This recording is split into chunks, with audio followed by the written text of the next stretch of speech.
Eu vou abrir meu canjoê, eu vou abrir meu canjoá.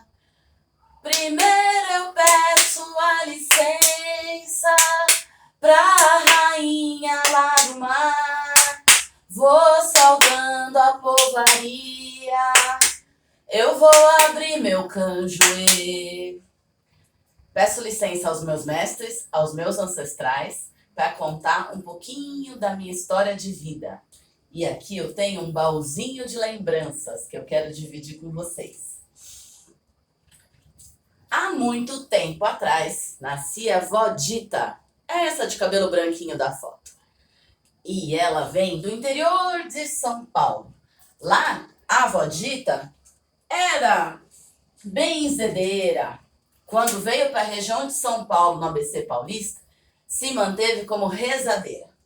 A avó tinha histórias maravilhosas da época em que ela foi noiva do tio Machadinho, que mandava cartinhas assim extraordinárias.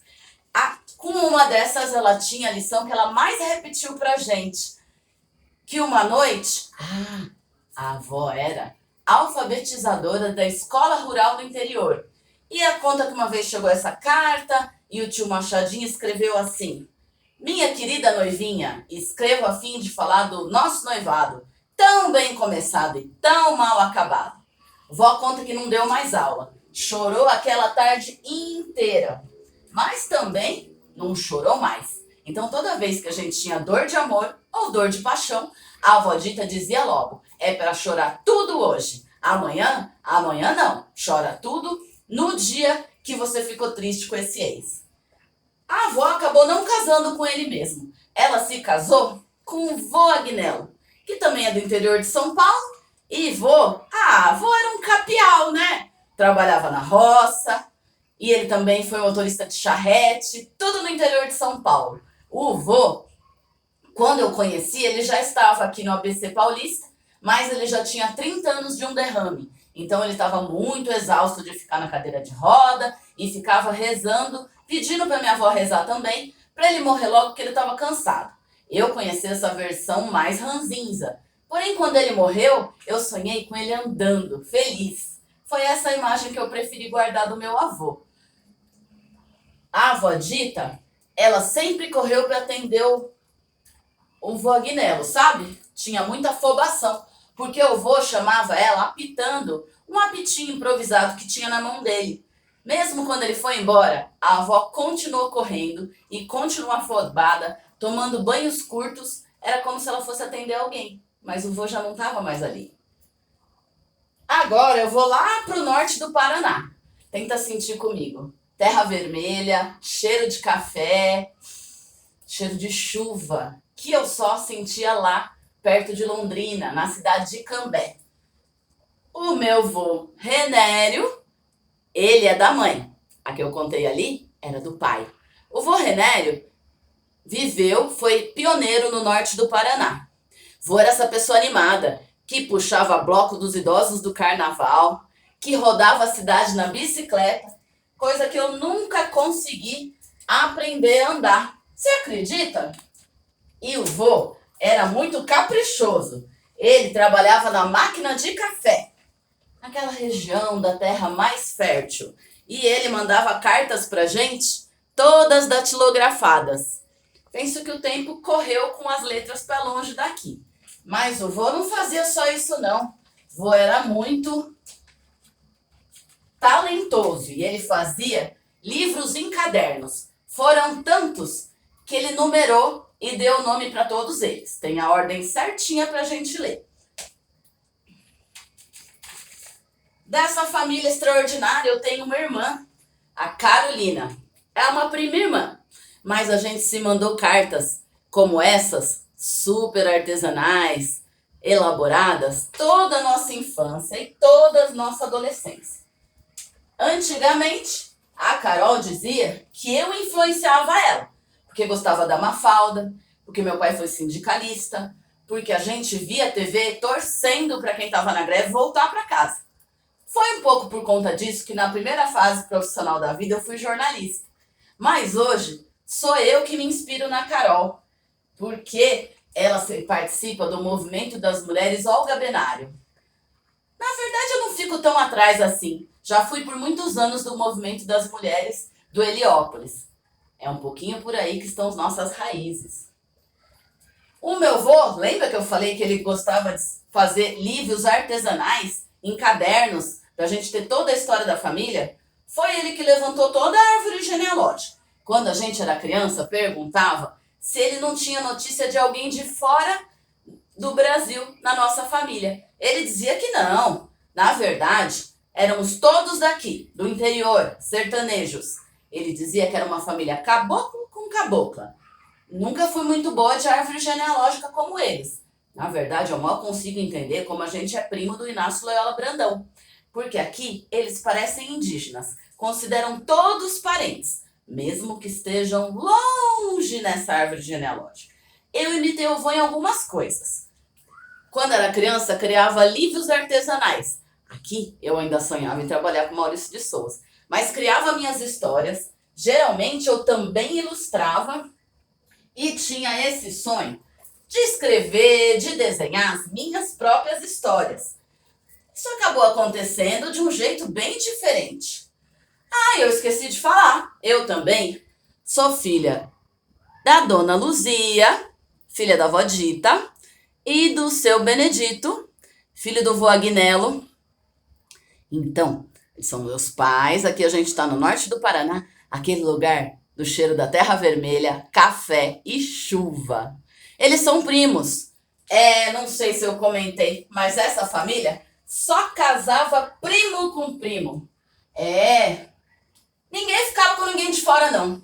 Eles moravam no interior. Eles só saíam das suas roças para visitar outros primos. Ou para ir na missa. Como é que é conhecer gente de fora, pessoal? Assim não tinha jeito. Depois de um tempo, uma coisa bem marcante que eu fiz na minha infância foi me meter no teatro. Essa é uma das minhas dramaturgias mais adulta. Quando eu tinha 10 aninhos, eu criei a minha primeira dramaturgia e eu convoquei todos os amigos para fazer a peça comigo. Eu também interpretei. E, além disso, eu dirigi todos. Disso vem vindo uma paixão há 20 anos com o teatro. Agora eu já dou aula de artes. O jornalismo ficou lá para trás. Eu também conto histórias, mas não só. Eu escrevo as minhas histórias. Esse é o meu terceiro livrinho, meu terceiro filhinho.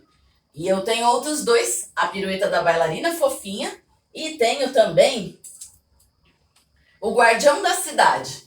São todos meus rebentos literários, que eu tenho muito orgulho. No norte do Paraná, tive primas que eu nunca esqueci. A Denise e a Luciana.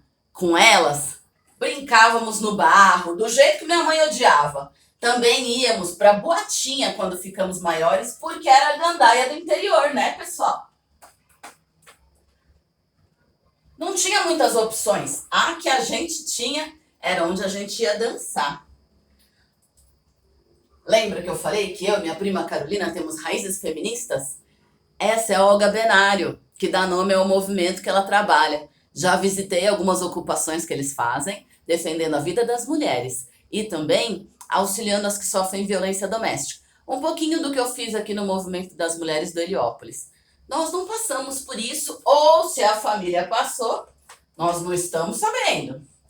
Mas a gente tem essa atividade como uma sensação de que precisamos atuar em favor das que estão mais desfavorecidas. E no fim das contas, eu acabei cruzando com esse público no meu trabalho da educação de jovens e adultos, porque a maioria sofre violência doméstica. E com a maior parte delas, a gente auxilia falando dos direitos, e eu levo muito trabalho poético, autoral, sensível, para aos poucos ir trabalhando sobre isso também. Aqui, uma prova de uma outra grande paixão, as viagens. Nessa época, ainda fazia por diversão, ou fiz também para revistas de turismo quando fui comunicadora. Mas aos pouquinhos eu vim encontrando com a pedagogia griot, que tem um jeito de estudar pelas viagens, chamado Trilha Griot. Eu fiz lá na Chapada Diamantina, com o quilombo do Remanso. Mas um pouquinho antes eu já tinha visitado outros quilombos, festivais culturais sertanejos e também eventos indígenas. Toda vez que eu vou fazer um pouquinho disso tudo, eu trago fotos, vídeos e história para os meus alunos. Não só que eu os escutei, não. Trago também as histórias que eu invento. Aqui o caderninho da minha primeira oficina de teatro, há 20 anos. De lá para cá, virou um amor que eu raramente abandonei. Só quando a agenda estava muito complicada. Ou quando o bolso não deixava. Lembra que eu falei dos meus outros filhos?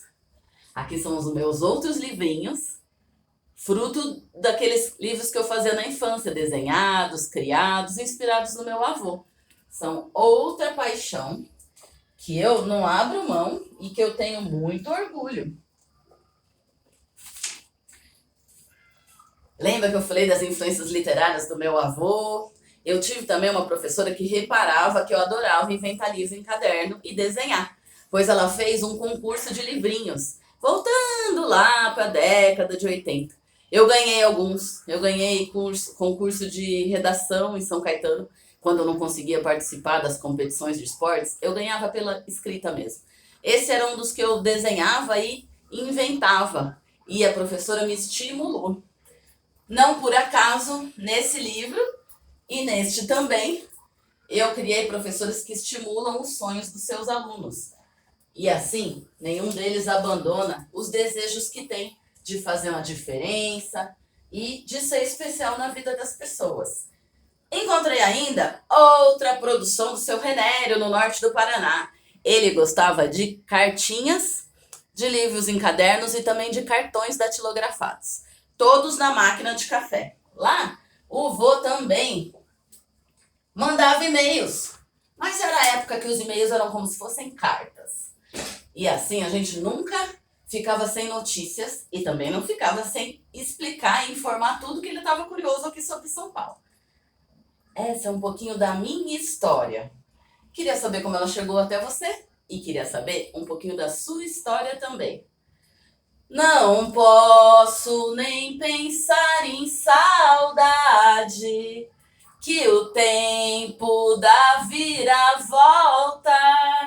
Sinto o cheiro do perfume da menina, quando vinha a tardinha na janela espiar. Eu sinto o cheiro do perfume dela, quando vinha a tardinha na janela espiar. Quando o tempo nem noite nem dia, e a galinha e o vizinho já foi se deitar. Não posso